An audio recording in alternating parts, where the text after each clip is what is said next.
All right. Welcome, everybody. We're going to get started a couple minutes early because we have some friends here from Samaritan Counseling. And raise your hand if you've been at one of our last two gatherings, either at the Venice one or West Bradenton. Okay. So this is a little bit of repeat for you, but for everybody else, there's a really cool grant opportunity. And John and Jennifer from Samaritan are here. And we'll just share a little bit about that. And then we'll do some announcements. And then we'll get started with our speaker for the night. So welcome. Thank you, Jody. I'm John Gregory. I'm the Community Care Director at Samaritans. Good to see some of you. I see some familiar faces, but those of you who are new to this evening, I want to share briefly about who Samaritan is, and then one of our counselors is here with you, or with us tonight, and with you, to introduce herself. And she's going to spend some time with your kids, and then be available at the end of the night as well for you to just interact with her.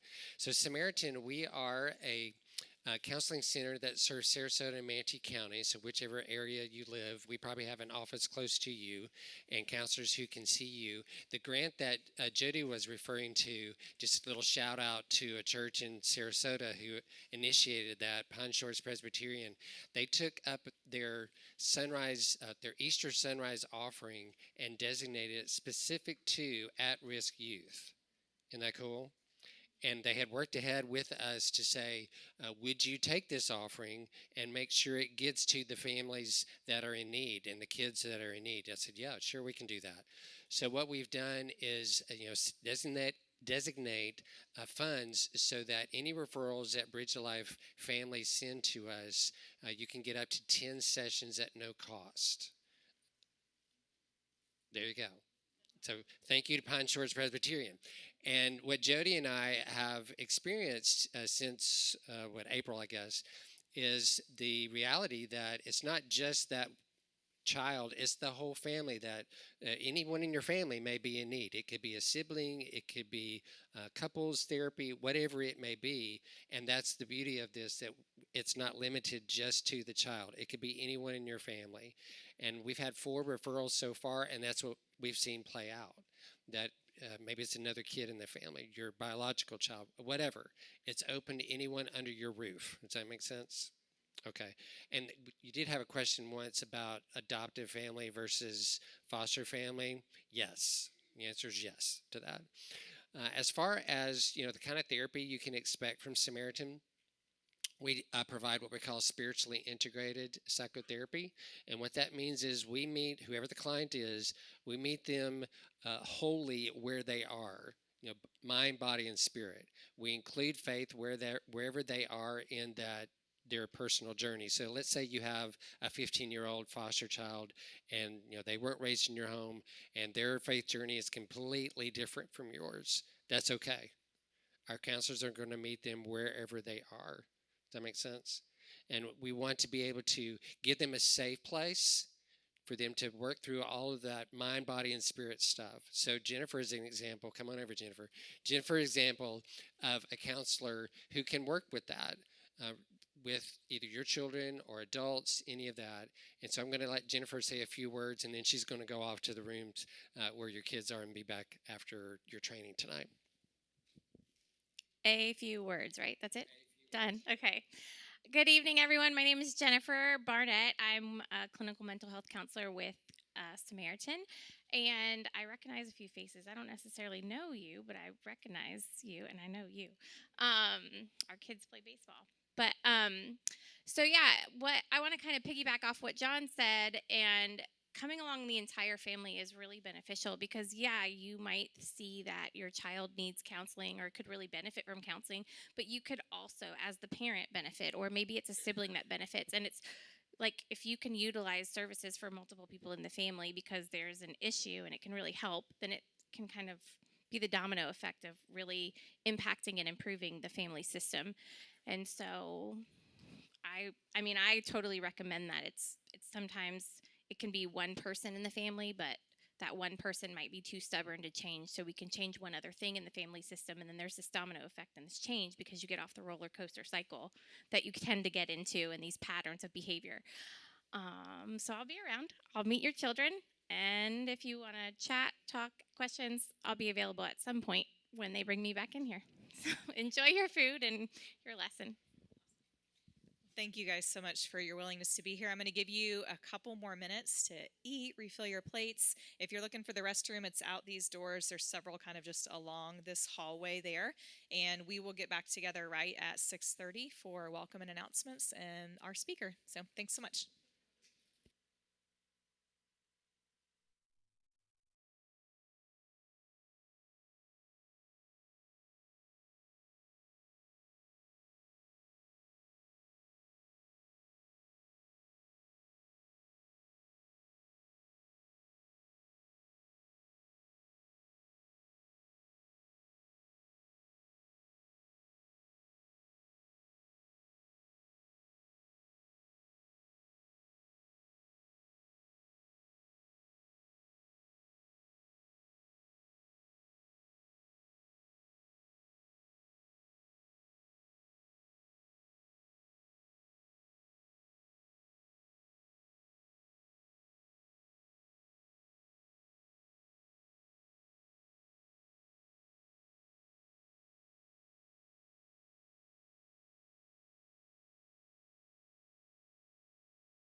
Back, everybody. Welcome. We're so glad that you're here.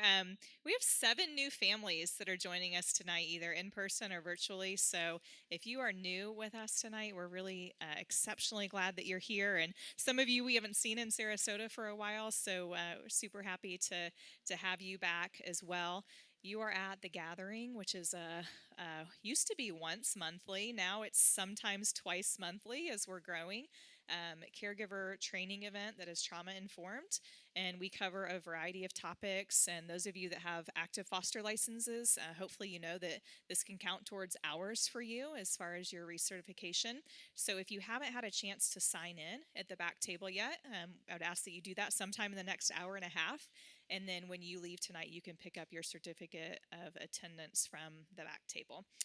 As far as some other things that Bridge Life offers, we host a monthly ladies' night out that's on the first Friday night of each month. And so, if you're just looking for some additional connection to some women who are walking a similar life journey as you, we would invite you to attend that. We have meal delivery that's available, and you can request that anytime. Freezer meals that come to you or that can be picked up.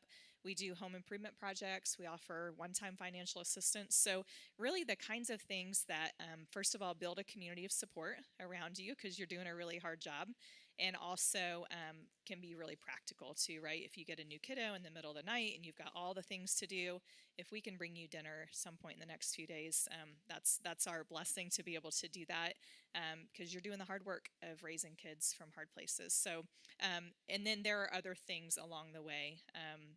As we are in the community and we're learning about all kinds of amazing resources, if you are running into hurdles, we would love to hear from you and be able to connect you with one of our amazing community partners.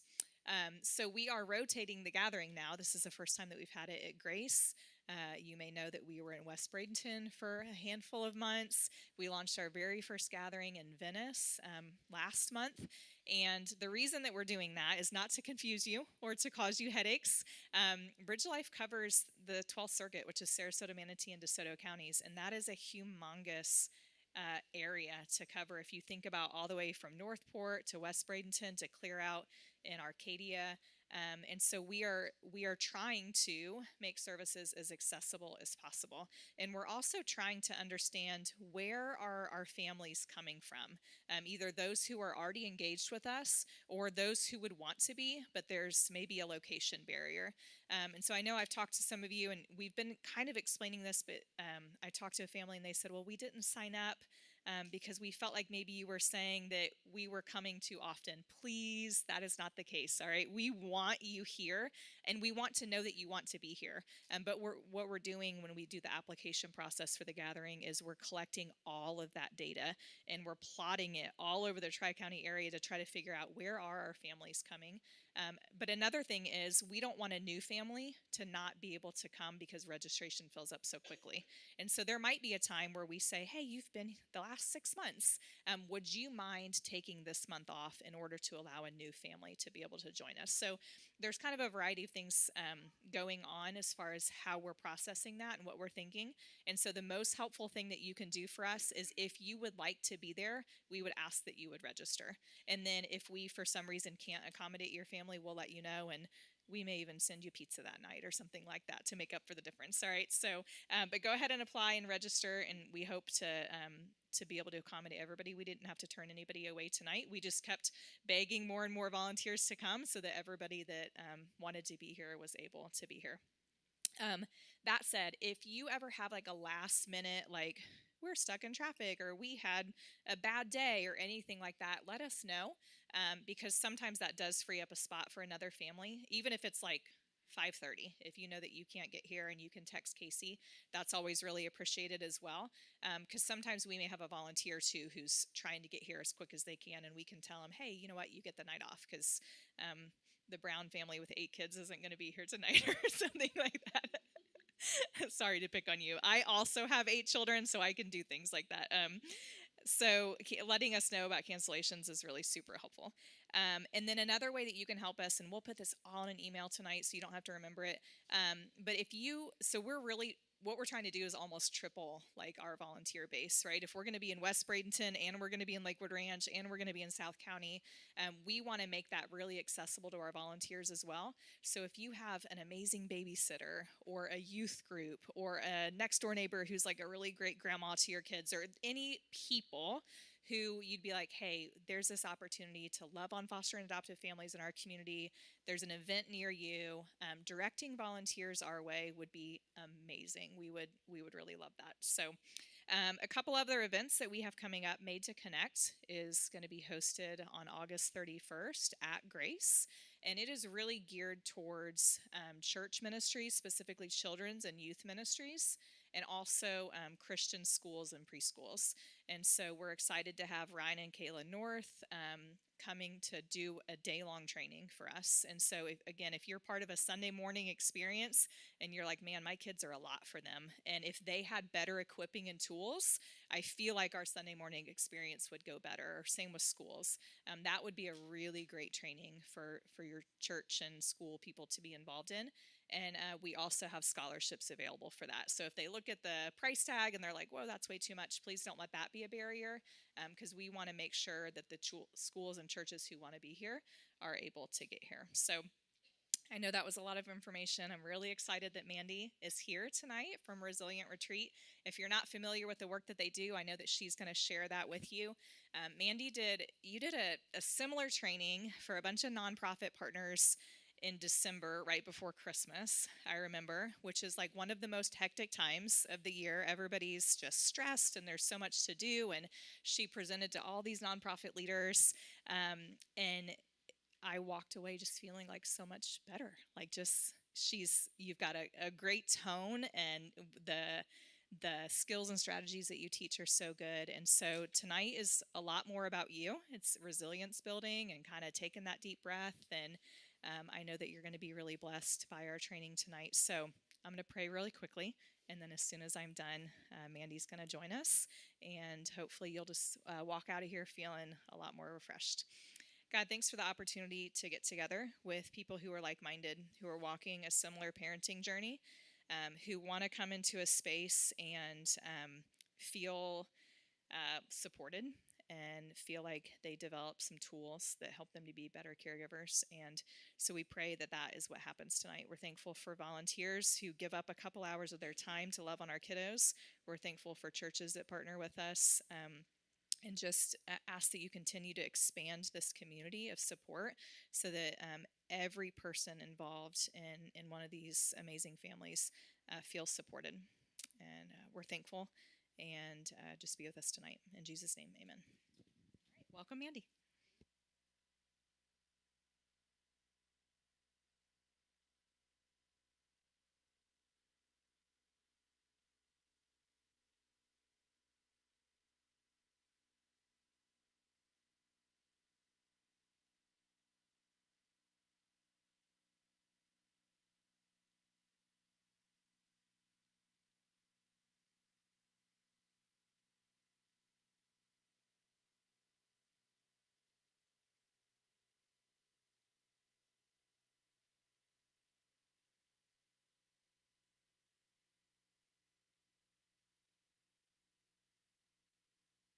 Just a happy surprise when you get it on.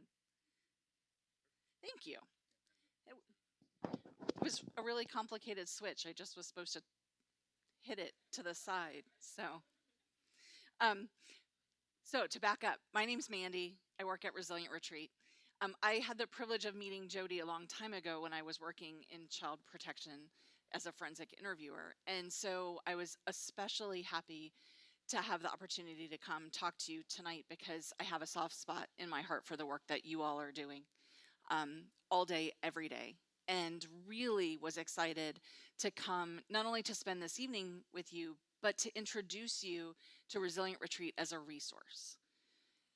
We offer, if you haven't heard of us before, confidential, evidence-based, supportive mental wellness programs for those in our community who have been impacted by trauma. So adults who are survivors of traumatic experiences. Studies tell us that's 7 in 10 adults, so most of us.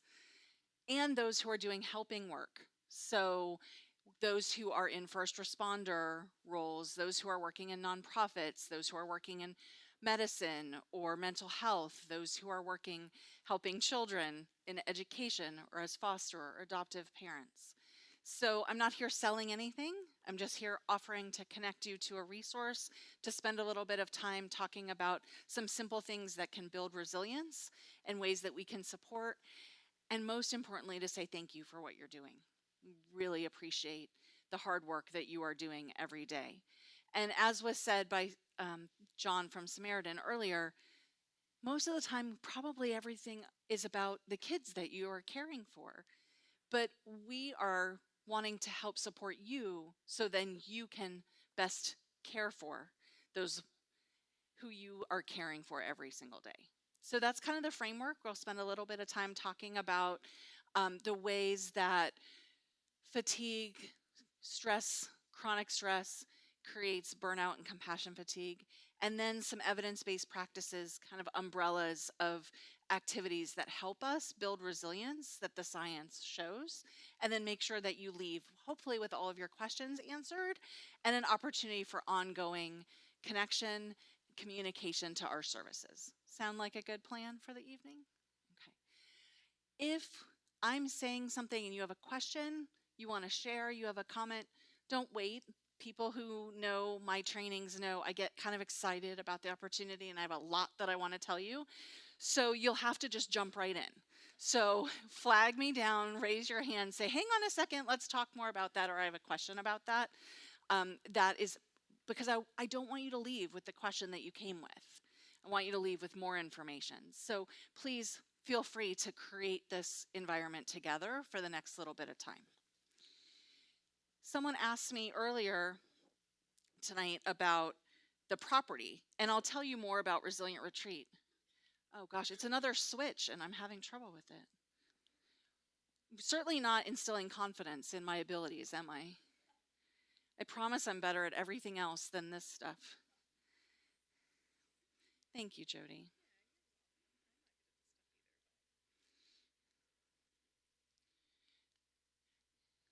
Everyone needs a win once in a while, so I'm just giving Ray and Jody a win tonight. Like, you can save me. Thank you. So I'll just walk over there and do it. Is that the easier way?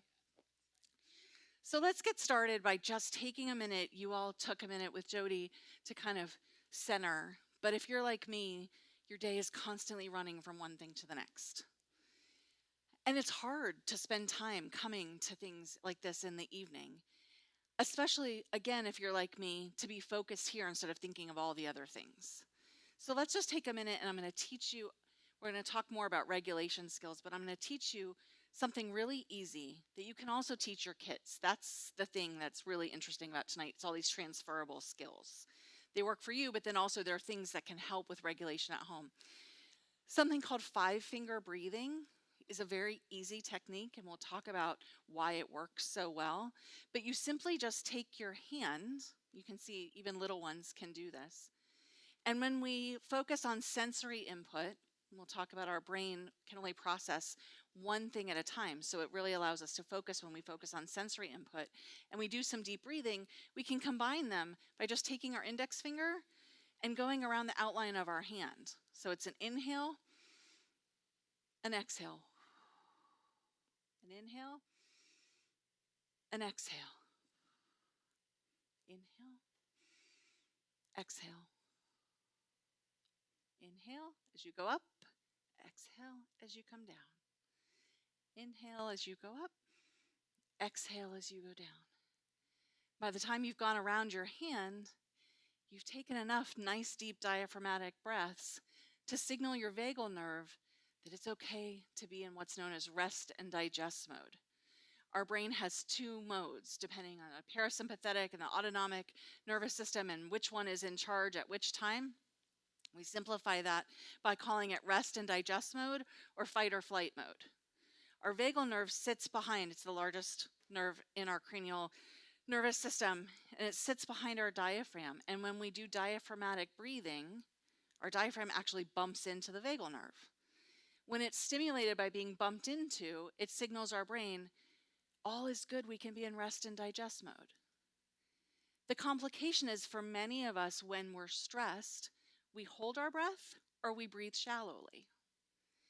In fact, if you think about it, if I were to have you put one hand on your chest and one hand on your diaphragm while we're just sitting here together, most of us, even in this calm environment, the only hand that's moving is the one up top because we breathe shallowly.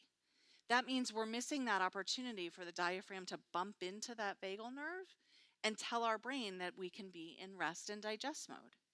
So doing things like just simple deep breaths, and there's all kinds of fancy ways, we'll talk about a few others, but doing something like that outline allows your brain to focus on the sensory input. It is a rhythmic way to slow down your breathing and encourage that diaphragmatic breathing and ground just for a second. So something that simple.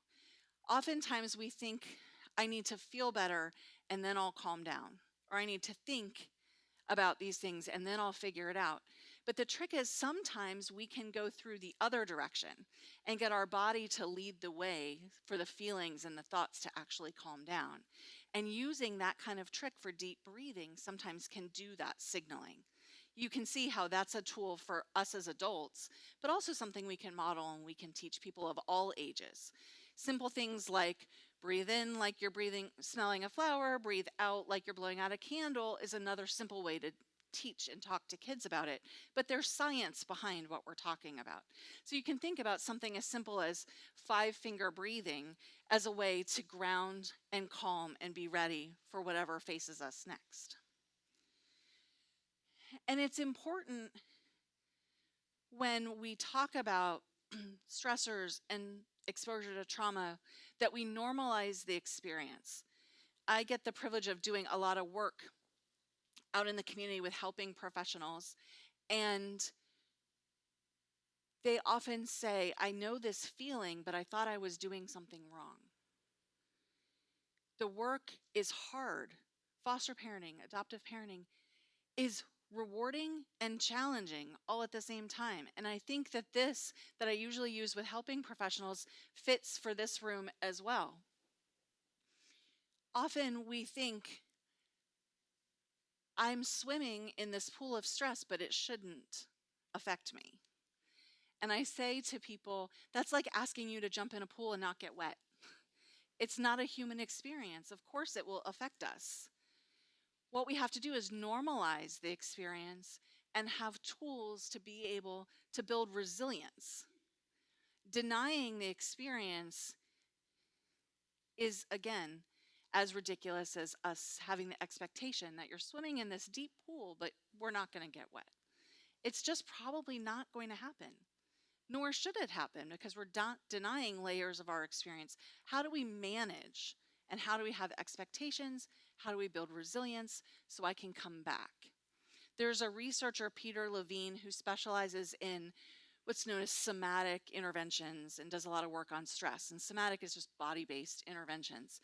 And he describes it as a window of tolerance. So my kids always talk about, I'm a storyteller and I use a lot of metaphors. So if swimming in the pool doesn't fit, let's try this one. So Peter Levine talks about this window of tolerance that we all have when we're in that kind of rest and digest mode, where all systems are good, we're feeling calm. We're sometimes people even will call that the flow, kind of like you're in that space where all things feel good. And something happens, some life experience, a stressor, and it bumps us out of that window. Sometimes it bumps us out and our engine kind of revs high. So we get, that anxiety, those panic feelings. We're outside of that window of feeling really good. Sometimes things happen and they bump us out of this window low and we kind of get in freeze mode. We get maybe depression symptoms and other things that slow us down. Well, we know in life we're not going to be able to stay in the window all of the time. That's not really the goal. Stress isn't necessarily a bad thing. It helps us, it motivates us, it keeps us safe. The trouble is we get bounced out of the window, high or low, and we don't have tools to get back. That's the goal. How do I have a tool that helps me get back in that window of tolerance?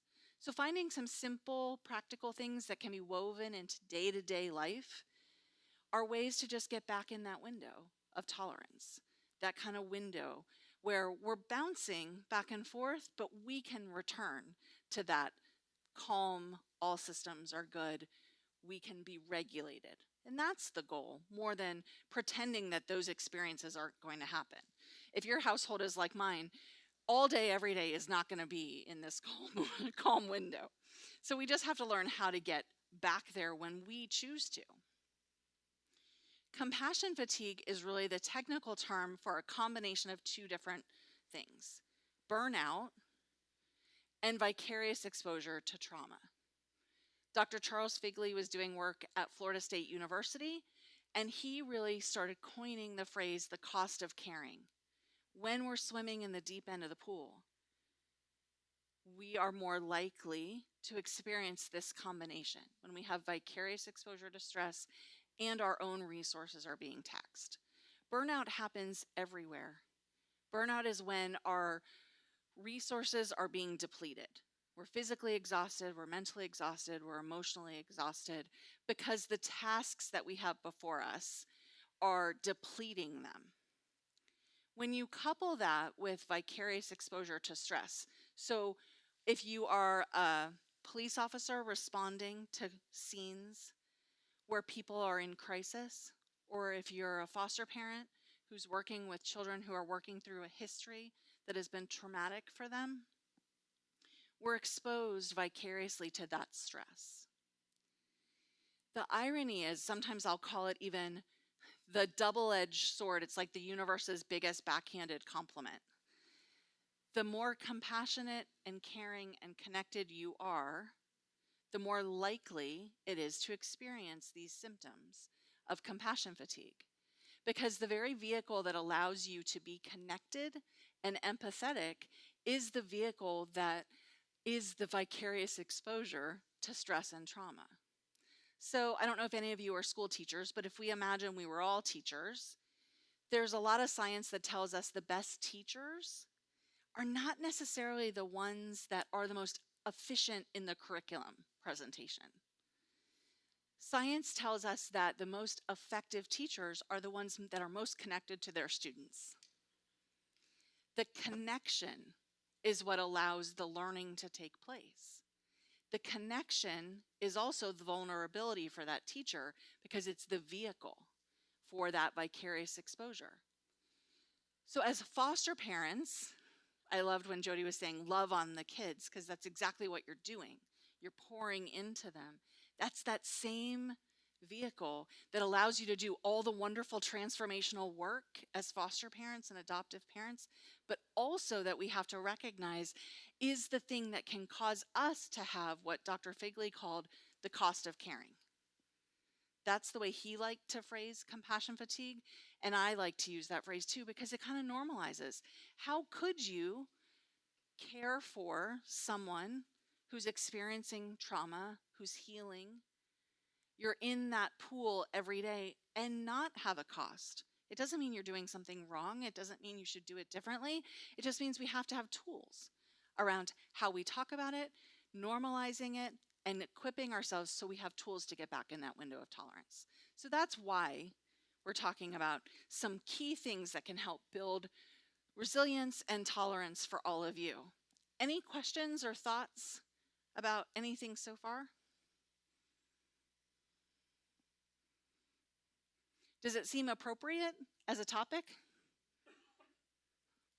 Sometimes in parenting journeys, we don't think about, just as in helping professions, we don't think about what we need because we're so busy taking care of everyone else. And like John was saying about Samaritan, and they were talking about how you change one part of that system, we can't take care of everyone else when we're not doing these things for ourselves. But sometimes it's counter to our instinct, right? You know, there's that cliche about going on the airplane and they tell you in an emergency, put your own oxygen mask on first. Well, is anyone else like me? I'll sit there and I'm like, but I'm with my son, or there's an elderly person across there, and I'm kind of saying, who else would need help? And I'm like, well, I'm the one who goes out and tells people you have to put your own oxygen mask on first. And I find myself still thinking, but what about everyone else? So to change a family system and to be able to be there for the children that are in your care, I want to talk about some ways we can help build resilience for ourselves so that you then can not only take care of those situations, but model those things that we want for our children and those who we love to learn. I was in a meeting this morning. I have the privilege of kind of running a group to talk more about trauma-informed care for a group of nonprofit agencies in our community. And we were having the discussion as trauma-informed agencies. There's a group of executive directors that I get to work with, and they were saying how hard it is to remember to take care of themselves because the work is so important. So everyone has this same kind of idea, but the need to build resilience is there for all of us. And so if we look at Resilient Retreat, I told you we do evidence-based services. We do a variety of different programs that I want to tell you about, but every one of them is based on these three things. There's a really seminal book by researchers named Hamby and Banyard who synthesized the last 25 years of research into trauma healing and saw that there's patterns that tell us there's three key areas that studies over and over show help us not only heal from trauma, but they help create protective factors for future stress. And it's these three things: having a sense of interpersonal support. Resilience is built in community. Having a way to make meaning of our experiences. And then learning regulatory skills. How do we regulate our emotions? How do we regulate our nervous system? So let's talk about those. Resilience being built in community is things exactly like this evening. Having a chance to spend time together with people who understand your journey, who are there to support you, telling the story of our experiences. One of the things that can happen, because when we have compassion fatigue, we actually can develop symptoms that mirror mental health diagnoses like depression and anxiety, just like primary survivors of trauma experience, just from vicarious exposure. And one of the things that is common is what's called intrusive thoughts. That's part of post-traumatic stress often, where you're trying not to think about something, but it's the only thing that's popping in your head. You know, you're at the soccer game and you really want to focus watching the soccer game, but all you can think about is the phone call that you had earlier that day, or ruminating about the thing you don't want to be thinking about during family dinner instead of actually being able to focus on family dinner. One of the ways that we can reduce the likelihood of those thoughts is by telling the entire story of our experience. What we often think is, I just won't talk about that. I just won't think about that anymore. That old thing, if I tell you not to think about pink elephants, everyone's going to be thinking about pink elephants, right? Because we just try to put it in a closet and shut the door somewhere. But what science actually tells us, if we tell the story beginning, middle, and end all the way through, our brain can actually release that experience and store it as a memory instead of an active thought. It doesn't mean that those intrusive thoughts won't ever happen, but the likelihood is lessened just by telling the story. If you've read or heard, even on social media, Brene Brown, a researcher who's really popular in pop culture right now, she talks about the magical formula of vulnerability being met with empathy, that's where healing happens. One of the ways that we can really embody that vulnerability being met with empathy is by telling the story and by listening to someone's story, beginning, middle, and end. Often we want to avoid telling the story, or we tell the beginning of it and then we skip. So by encouraging someone, encouraging each other, encouraging loved ones at home to tell the whole story, beginning, middle, and end. Tell me all about it, even the stuff that doesn't seem important. What you're actually giving their brain permission to do is tell the whole story and file it away as a memory. Then it's no longer an active thought, and it's less likely to be one of those intrusive thoughts. Those are simple things, right? That just by asking, is there anything else you need to tell me about that? Tell me the whole story. We can actually reduce the likelihood of some things that cause us a lot of discomfort and stress. That vulnerability being met with empathy. Number one resilience builder is having social support. So having someone that you can talk to, a confidant, someone that you can process an experience with, you can normalize the experience with, you can validate feelings, which is really just a fancy way of saying, I see you, I hear you, I understand. It doesn't mean, and sometimes we get caught up in this idea that if I tell you I recognize your feelings, that means I feel the same way, or that I think you think, I think you should think that way, or I agree with you. It doesn't. It just means I see you and I understand you and I recognize you. Because as social creatures, human beings, our number one goal is to survive, and our brain does amazing things to help us survive. But number two goal is to belong, because we're social creatures. So having that sense of connection actually is one of the most powerful ways we can help manage stress. So things like tonight are really important. even when it's a busy day, and coming together in a sense of community. Thoughts about that? Questions? Ideas? I wish I was here giving you rocket science and really big epiphanies, but telling you talk about your feelings to each other is kind of simple, but we overlook it a lot because we're like, I don't want to spend time on that, or I've got a million things to do. And one of the things I want to tell you about, because I'm going to weave in about resilient retreat while I'm telling you about the science, is we have the Kind line. It's available 8 to 6, Tuesday through Friday, which is a warm line of just a place people can call and process and have a supportive, confidential conversation that can even be anonymous. You don't have to be registered as a participant with us. You don't even have to tell us your name. Sometimes we need someone to tell that story to, and we don't want it to be the same person who's had to listen to us all the time, or the person that then I have to look at across the hallway after I had that conversation, or my spouse who doesn't want to listen to that same thing one more time, but I really need to keep talking about it because my brain hasn't let it go yet. Our staff are all trauma trained professionals who are there to take those calls. I was on a call right before I came here tonight with somebody who just said, I just need somebody to talk to for a few minutes. Yeah.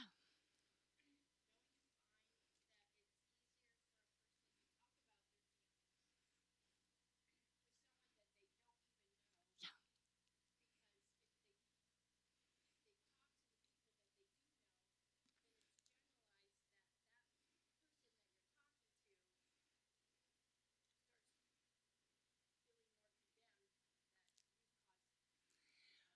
Well, sometimes we feel responsible for the person's feelings that it's listening to us, right? So we don't want to really tell them all that we're thinking or feeling because we don't want them to have to carry that. Or they're really well meaning. My husband is notorious for this. It's not because he doesn't care about my feelings, it's actually because he really hates to see me uncomfortable. So a lot of times I'll start to talk about something and he'll say, why don't you, did you think of, we should, because he goes into fix it mode right away. And I'll go, I didn't need that. I just needed you to listen to me. I already figured out what I wanted to do. But he hates seeing me be uncomfortable. So sometimes it's nice for me to have alternatives. So I can say to him, I don't need a fixer. I already talked this through. I'm just letting you know what's going on. Or I don't want someone else feeling like they have to take on that. Or sometimes I don't want to have to look at them across the dinner table after I bared my soul because I need to just keep it all together for a few more minutes. And when I call, I'm not responsible for their feelings, and I can hang up the phone and they don't even necessarily know who I was. And so it's a license to just absolutely have that conversation you need to have in confidentiality and then hang up and go about the rest of your day. And we have people who call us on a very regular basis, and we have people who call us once and we never hear from them again. I had someone who called about a year ago, and they called and said, I have no idea who you are, but my lieutenant said you were okay to call and talk to. I was like, okay, well, that's an interesting way to start the conversation. And they said, I just had a call out. You can hear my radio, so you know I'm a first responder. I just had a call out and I don't feel like I can get my feet back under me. I'm alone in my patrol car and I just need a second to breathe. We spent about 10 minutes on the phone. Most of it was quiet. Just vulnerability met with empathy, which there was nothing magical. It was, I need to be seen and heard right now, and I need to connect with somebody because I'm alone in a patrol car and I can't calm my brain down. We spent a few minutes on the phone. He said, I feel better now. I would like to think that he felt more capable of whatever was going to come his way next, and that he was a little safer and the community is a little safer because when our brain is not feeling grounded, we're not making good decisions. Hung up the phone. I have no idea what jurisdiction he was with, what he did. I only know he was in a patrol car because I could hear a radio going off. That was it. It doesn't matter who he was. He just needed somebody for a few minutes to talk to and do exactly what you said. Hang up the phone and not worry about my feelings. Be able to get back to what he was doing. That's the power of that connection and community Whether it's someone at home, someone outside of home, someone at work, a fellow foster parent, having those places where we can be vulnerable is really important to our mental health. Then we talk about making meaning. Really, that's about what did my experience give me? Why and where do I fit into the big picture? For some people, that has a spirituality component. Some, it has a life purpose component. This is where we look at how do I process my experiences? Some great ways of doing that. And also, if you don't have someone that you feel comfortable having a conversation with, this same tool can help as far as that interpersonal connection, journaling your experience as well. So we talk about the feeling. If we don't have someone to talk about it with, we can process it and write it down and do some journaling. Journaling is a way of kind of externalizing and organizing our thoughts. It often helps us do this seeking meaning that we often have to do. Why did I have this experience? What am I learning from this experience? Making meaning of our experiences can look like artistic expression. It can look like journaling. It can look like a lot of different things about self-care that help us find our place in the bigger world. And there's a concept called post-traumatic growth. And it doesn't mean that we're silver lining our way out of tough things, because some experiences are really hard and painful. But what it is talking about is there are different areas of life that research has shown after trauma often have changed to them. Our relationships with other people, our sense of higher power and spirituality, our sense of self. These are ways that we grow and expand and change after difficult adversities. Post-traumatic growth is part of this meaning making. How do I explore ways to make meaning? One of the key tools in making meaning is learning to be a little more optimistic and a little more grateful as we walk through the world. Lots of studies tell us how great those two things are for our mental health. And it doesn't matter if you are super idealistic, happy-go-lucky, peppy, or if you are Eeyore incarnate. You can learn to be a little bit more grateful and a little bit more optimistic and reap the benefits. And there's an easy tool. Dr. Martin Seligman is the founder of a branch of psychology called positive psychology. Positive psychology really is strength-based. It looks at, instead of what's broken that we can be fixed, what are strengths that we can build on? And he has a hallmark research study. They're not very creative in naming the research studies. His research study was called 3 Good Things a Day. You can imagine what it tells you to do. In the research study, what they found, and it's been replicated a lot of times, is that when Dr. Seligman had subjects in his research adopt a practice, at the end of the day, they would write down 3 things that went well, why it went well, and how it made them feel. When they did that for 7 days, they rated more highly on scales of happiness, contentedness, and mattering.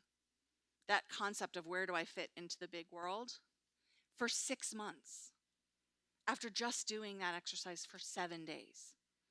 Simply writing down 3 things that went well, why it went well, and how it made them feel.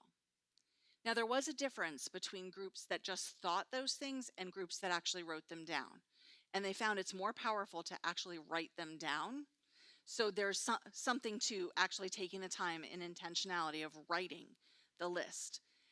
But 7 days of doing that actually improved sense of happiness for 6 months for the people in the study and those who have replicated the study over and over again. Sounds too good to be true, right? That's a great return on investment. It's a very simple mechanism that Seligman and his colleagues are tapping into. We get more of what we pay attention to. I'll tell you a story about that. I just recently had to buy a different car because this car that I tell the story about just died. But for quite a few years, I drove a 2013 old Honda Pilot, the great big boxy one, because I have two sons who are graduated from college and college age, and one is 6 feet tall, the other one's 6'5". And I got tired of when they would come visit, mom always had to sit in the back seat because they didn't fit in my car that I had before that. You know, my 6'5" offensive lineman son loved always getting to sit in the front, and I got tired of it. And I said to my husband, we're getting a car where they can both sit in the back seat when they come home. So I talked him into this great big 2013 Honda Pilot. And I thought, you know, it's an older car at the time we were buying it. I don't see very many of them on the road. All the cars look the same, and this great big, you know, boxy Pilot is kind of cool. There aren't that many of them. It'll be unique. Till I drove it off the lot. They're at every intersection. In fact, there's 10 people at my office. For the first 3 years I was there, 2 of us drove 2013 Honda Pilots. Mine was black, hers was dark gray. I thought I was so unique the day that I bought it that nobody was going to have them. And I would love to tell you that it was because they had a massive sale that weekend and everybody bought one at the same time. But the reality is, there were 2013 Honda Pilots at every intersection before I bought mine. I just didn't pay attention to them. They weren't relevant to me. I started driving one, I noticed them everywhere. Has anybody had a similar experience? You see your car everywhere, or when I was pregnant, I suddenly saw pregnant women everywhere. They were always there, I just didn't really pay attention before. That's the really simple mechanism that Seligman is tapping into. We start paying attention to those good things by having that intentional strategy of every day I have to identify 3 things that went well, why it went well, and how it made me feel. I'm actually training my brain to pay attention to the things that are going well. Remember when I said our number one goal as human beings is survival? There are studies now that are even showing that our biggest, best, happy, positive emotions are not as intense as our negative emotions. We are hardwired to survive, which means we pay more attention to threats, problems, stressors, because that is what potentially could cause us harm. Our brains are designed that way. So we have to train our brain to pay attention to the good things. And we can do that with this ritual of 3 things every single day that help teach us to pay more attention to the good things that are happening. And it doesn't have to be a big thing. It doesn't have to be, I got a promotion, I got a raise, I'm going on a European vacation.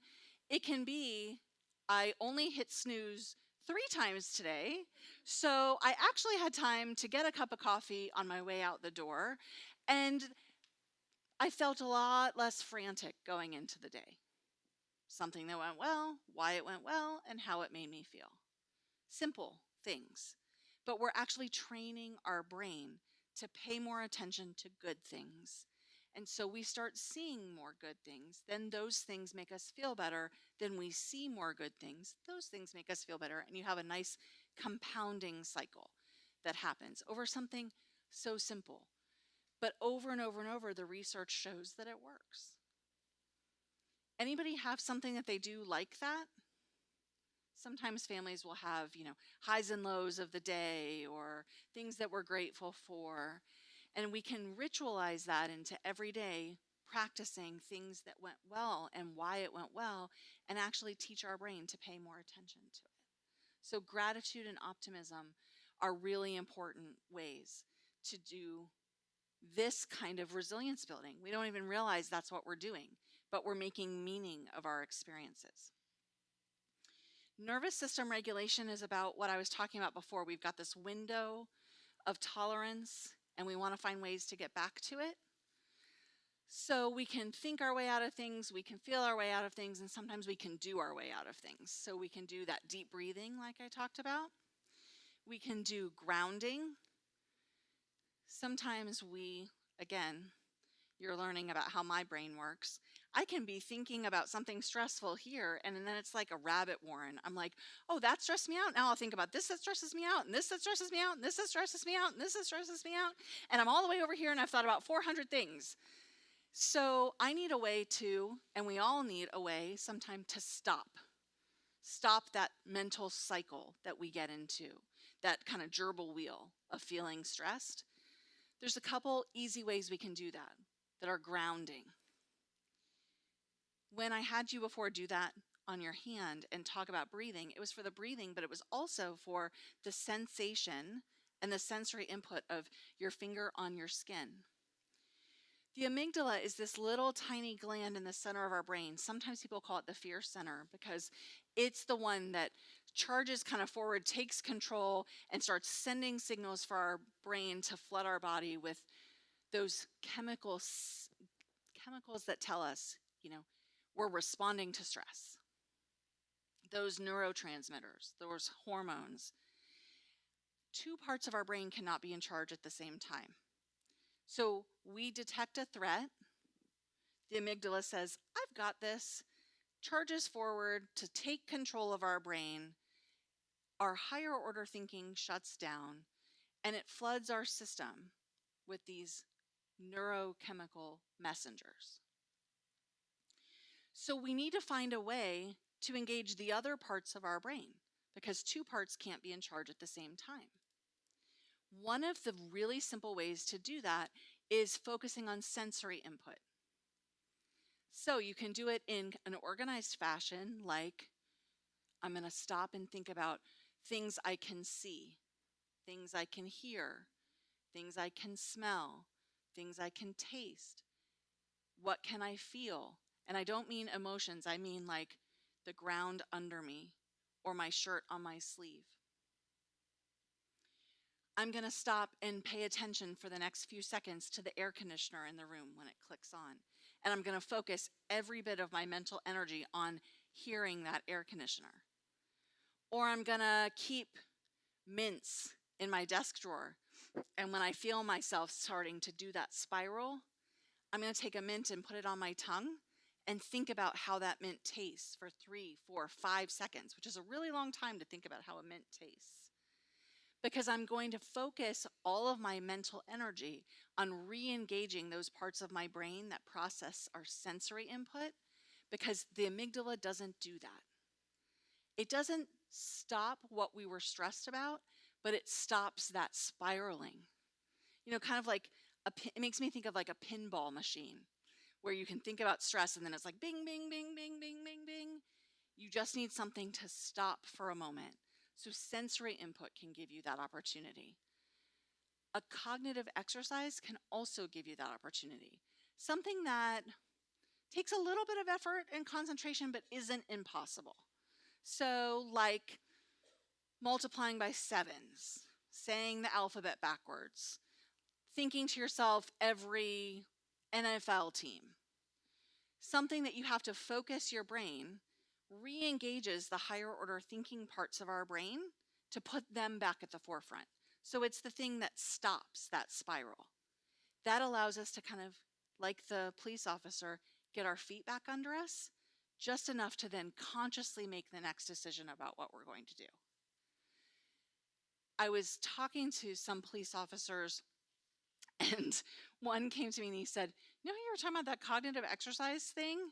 He said, I do something that I've never told anybody that I do, but when I get super stressed out, I sing Christmas carols to myself.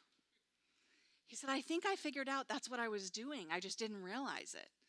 And I kind of chuckled with him and I said, oh my gosh, you and my son would get along so well. My smaller son, I told you I have an offensive lineman, 6'5" son. I have a little son who also is a college football player. He's only 6 feet tall. And he's a safety. And when they walk in places together, they're like, did he steal all your food? What happened? Because the one wears a size 17 cleat. He's a big guy. So my younger one was a baseball player all the time growing up. And he was an amazing center fielder. He's a safety now, so you can kind of see the similarity. Who struggled with his batting. And he struggled with his batting because he would get in his head. Have you ever had that experience where you know how to do something, but you're way too far in your own head for it to go well, and we get in our own way?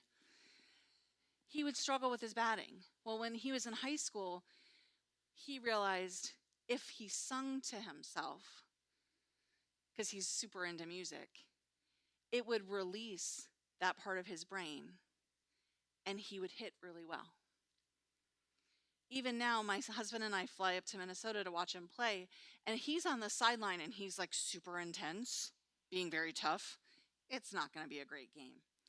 When he's on the sideline and he's got his own music all to himself, his own beat going in his head, and he's on the sideline, like jamming out, doing his thing, we're like, we cannot wait for him to get on the field because this is going to be really good. What he's doing is keeping that higher order part of his brain through that cognitive activity and allowing his brain to do like athletes with muscle memory. He knows how to do the task by releasing and letting it happen. So when we do sensory input, when we do cognitive tasks like that, we're helping keep those parts of our brain at the forefront and actually help reduce the likelihood of those stress experiences and stop the stress spiral that we all get caught in sometimes. So paying attention to gratitude, optimism, doing simple things when we get in that to break that stress cycle, then can help us reset instead of going down that path over and over and over again. So regulation of the nervous system can be through that mental activity, it can be through breathing, it can be through movement, especially movement that uses both sides of our body. Bilateral stimulation with our body means bilateral stimulation in our brain. It allows us, again, to regulate and sync. That's another way. And then things like yoga, exercise, we want to metabolize. Regulatory system helps when we're metabolizing all those stress hormones, because if we don't, they go to our musculature, they stay there, those places that we get knots and we stay tight all the time. If we pay attention to them with things like body scans and we know, okay, I need to work that out, because what happens later is if we don't metabolize it, and you don't have to run a 10K to metabolize it, it can be dancing in your kitchen or taking the dog for a walk.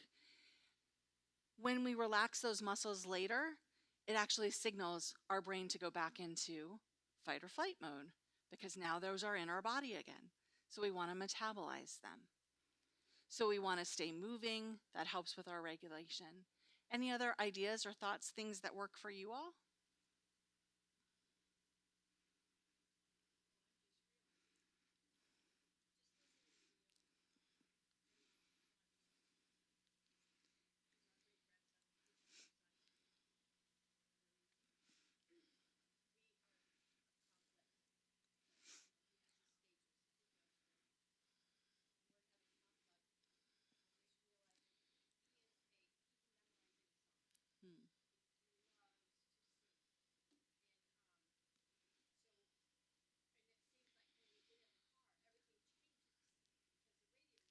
Hmm. Hmm.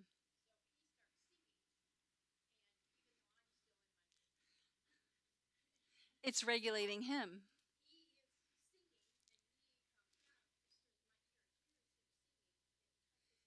Hmm.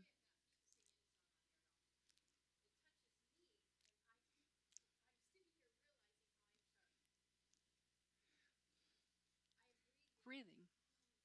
Yeah. Yeah. Well, and those are the things where it works. And those are the things we're talking about. It's not big changes. It's keying into what's already happening that's working, and how do I pay attention to keep that happening? And how do I do a little bit more of that? And how do I maybe take a pause and breathe for a second? How do I pay attention? And the thing I love about when we talk about intentional breathing, nobody even knows you're doing it. So, it can be every time I'm at a stoplight, I take 3 big breaths. Or before I have to have this hard conversation, I'm going to take a couple seconds to practice. Like, I'm going to say the alphabet backwards and I'm going to get myself nice and calm. It's simple things like that that are part of self-care. And self-care has kind of been co-opted. Like we see it on every commercial and everywhere where people are talking about self-care. And you don't need a permission slip to take the bubble bath or get the coffee or eat the chocolate that often gets talked about as self-care, right? You can do all those things if you want to do them. But when I'm talking about self-care, I want you to think about things that help you move towards your goal.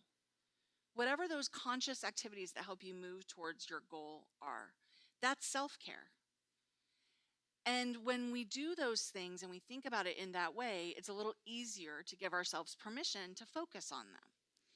So self-care is whatever activity is going to energize you. Put water back in the well or wind back in your sails. And it doesn't have to be what works for anybody else. Somebody else may not like listening to the radio, but that doesn't mean it works any less for you. For me, my colleagues at work kind of sadistically like when I feel stressed out because one of my coping mechanisms is baking. And so they like it because I bring things into work. And they're like, we want to help you, but we kind of like when you're stressed too, because we really like when you bring in lemon bread. I brought in cake one day this week, and they were like, we'll talk about how you're feeling after we eat this, okay? And for me, baking works because unlike life, I follow a recipe and I do this, and I do this, and I do this, and I get this. And when I feel out of control, I like the illusion of control that baking gives me. You may not like to bake. You may not like to run. You may not like to listen to the radio, but there's something that you do like to do. And validating that for yourself as a self-care tool that's helping you be whoever you want to be, do the things that help you move towards your goal, makes it a little easier to prioritize them. In fact, we want to really think about self-care. I'll use this example. If I were to ask you kind of an icon of taking care of people historically, the person who is the image of selfless care for other people, who would come to mind? Anybody have an idea? Mother Teresa. Everywhere I go, everybody knows that. That's who I meant. Well, the interesting thing that I learned doing some reading about Mother Teresa one time was that our image is always Mother Teresa out amongst the poor. Mother Teresa had a rule that for all the time she was out in the world, she actually retreated for solace and regrouping and self-care. And she required it of those around her, that they invest in self-care. We don't think about Mother Teresa that way, right? But she recognized, I can't do all of this for other people unless I do the activities that refuel me. So for me, sometimes I think, do I really think that I can do more than Mother Teresa?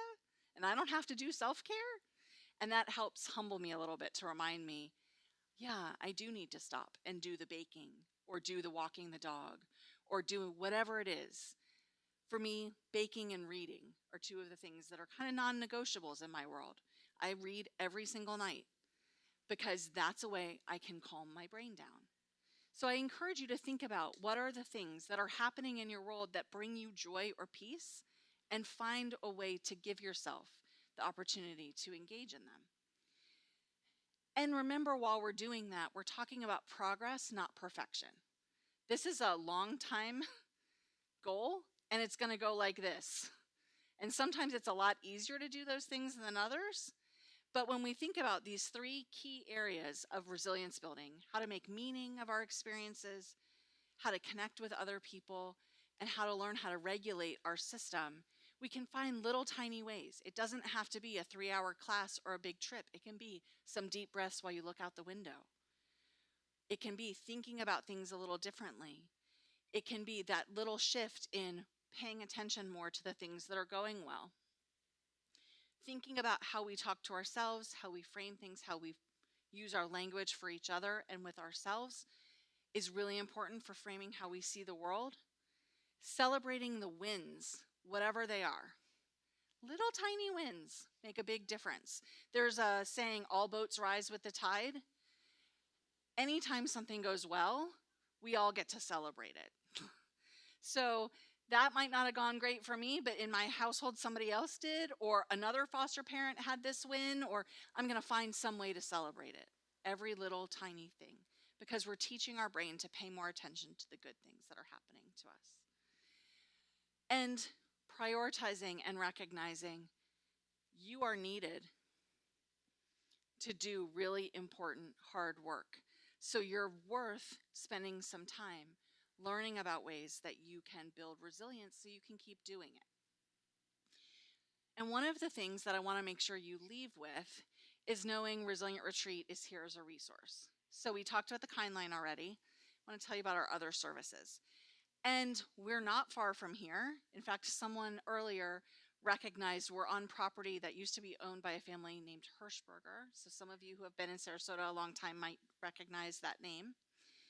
We were gifted 84 acres of conserved nature land.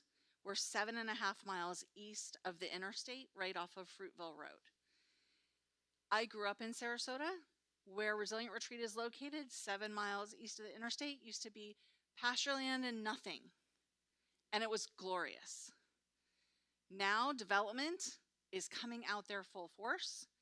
So if you worry about that like I do, know that those 84 acres of Resilient Retreat property are in conservation for perpetuity. So 84 acres is staying as a green space oasis. We've agreed to never build on more than 5% of that land. We have 2 buildings on a lot of property. And what we do there is a variety of different services. We offer workshops that are centered around the 3 key things we talked about tonight. They include things like journaling classes, expressive arts classes, Tai Chi and Qigong that help with our regulation, equine assisted activities with our herd of rescue horses, mindfulness classes, meditation, nature walks. About half of our programs are virtual, half are at our property. So if it's 4:30 and you're winding down your day and you're still at the office, or you're a teacher in a classroom and you want to log on, you can do that to a virtual program. You don't have to come all the way out to us. It also helps with childcare issues and transportation. So we have virtual classes as well as in-person classes. We do about 35 different classes a month. We offer the Kind Line that I talked to you about. We offer day retreats where you come and spend a whole day. We offer 3-day retreats where you actually stay on our property. 3 days, 2 nights, have an opportunity to build that sense of community with other participants and participate in programs for 3 days and 2 nights. Everything I just told you is offered at no charge. All you have to do is get to us. It takes about 10 minutes to call us to register by phone. We answer a few questions. You can start coming to anything that we offer. We ask that you do some of our programs before you sign up for a retreat, just so you can get to know us and know, because if you're going to be with us for 3 days, you kind of want to know what you're signing up for. So we want you to come to a few programs and make sure that you like what we do and how we do it. But it's a trauma-informed environment. Everything is empowerment-based. So you decide. It's our belief that people know what they need. It's our job to just give the opportunities, and then people decide what works for them and what doesn't. You sign up for one of our virtual programs, let's say, and halfway through you're like, this just isn't, I'm not getting whatever out of it today. You log off. You don't have to explain to anyone. There's no fee. You just sign off. It's not working for you. So those are all evidence-based, confidential programs that are offered at no charge. There's no insurance, there's no paperwork. It's a call to us. You can go to our website at resilientretreat.org and start the application there, and we'll call you to finish it, or you can call us and do it all over the phone, and you start finding out about us and our services that way. Or again, remember, you don't even have to do that to call our Kind Line. That's our Kind Line number. I brought some stress balls and some brochures for you. Just a reminder, we work with adults 18 and older who've had an experience of trauma in their past and or are now or were ever in a helping profession. So teachers, of all, any kind of educator, any kind of nonprofit or human service worker, any kind of first responder, certainly as foster parents, you qualify in that role. Our goal is to screen people in, not out. So in the 4 years I've been there, I've never told anyone they couldn't come for services. So we'll find some way to make it work if you call us. And you don't have to worry about insurance or EAP or paper trails or anything like that. It's one e-consent form we send, comes back. You can sign up for as many things as you want, because about 85% of Americans don't get mental health support because they can't afford it. And those of us who perhaps that's not the barrier still may not feel comfortable with a lot of records or going through our EAP at work or having a big paper trail. So you can know there's one consent form and your participation is confidential and offered at no charge. What questions can I answer of a lot of information that I gave you?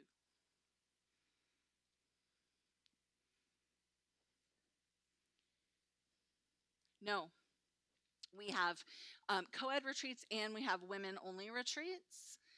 We have not had a full retreat of men. We've had a co-ed retreat, but we would certainly be open to it if we had that interest as well. We also do monthly tours. I would encourage you, call and ask the questions later. If you think of something on the drive home tonight and think I should have asked that question, call, go to our website. On our website, you'll also see you can come on a tour. We do tours monthly, so you can come see what we're more about, learn about us. We do them on an appointment basis because we do offer confidential services. So if you're driving on Fruitvale Road, you'll see our property, but you'll see a big gate. That's because we're very careful about who's on property when, so people know that when I'm here, it's confidential, and we know that everyone that's here is a registered participant. At the same time, we do background screenings for everyone that's involved with our staff, our volunteers, our overnight guests, to make sure everyone is safe. So our tours are by appointment that you'll see on our website, but I would encourage you to come and learn more about us. Really, it's just our way of supporting you and giving more of those tools. Those classes, like I said, are offered virtually and in person. There are a wide variety of things. So you might be like me, where you think, I don't know that I will like that, and then find something that you love. For me, one of the things that I have learned in my time at Resilient Retreat is I really enjoy our Tai Chi classes. It's not something I really thought that I would like. I started trying them. I now do them regularly. Other people have said, I never thought I would like doing art, but it makes me feel a lot better. Or I like the support groups because I like to talk to people. Or I like to come do your horse activities because I don't want to talk to anybody about my feelings. All of those are valid. And that's why we offer a lot of different things so everyone can find something that helps them make meaning of their experience, learn ways to regulate their nervous system, and have a sense of supportive community. Any other thoughts this evening? Questions for me? I hope that you will take us up on the offer to be support. I'm so delighted to have a chance to meet you and to mostly take just 1 second to thank you. You're doing hard work, and most of the time it's probably behind the scenes. And so, as part of my exercise in gratitude, I want to just take a second to ask you to hear a very sincere thank you. Thank you for the work you do. Thank you for being supports with each other. Thank you for spending time this evening. Thank you for letting me be here. And I look forward to a chance to spend more time with you, to talk to you, to answer any questions, and see how we at Resilient Retreat could help make your world a little bit less stressful, a little bit more resilient, and a little bit healthier. So I'll be around for a few more minutes. I'm going to let you go a few minutes early because nobody ever hates getting done early, especially when you're trying to get kids home and in bed, right? But I'm going to purposely carve a few minutes out so you can have a few minutes to talk, finish what you're doing, and answer any questions that you might have for me individually. And if we don't get a chance to talk tonight, take one of those brochures so you could give me a call or send me an email. Okay? Jody, thank you so much.